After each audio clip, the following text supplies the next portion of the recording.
Local 4 News starts now with a breaking news alert. And that breaking news is happening on Detroit's west side. An 8-year-old little girl is dead after she and her 10-year-old brother found a gun.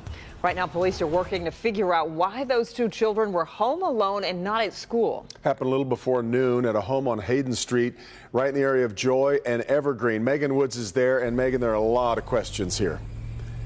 A lot of questions, like you mentioned, why weren't these children at school? But also, did this little girl accidentally shoot herself, or did her 10-year-old brother, who she was home alone with, accidentally shoot her? And Chief White is saying that there are just so many tragic factors in this. And now an 8-year-old is gone, and a family, a neighborhood has to deal with that pain. She was a good kid, and she just kept trying to breathe.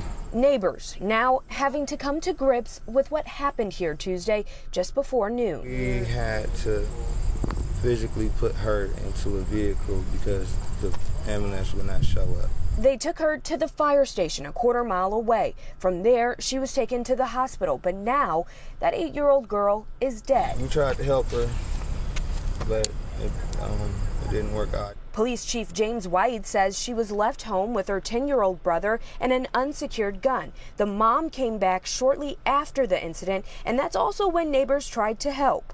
The gun shouldn't have been left there.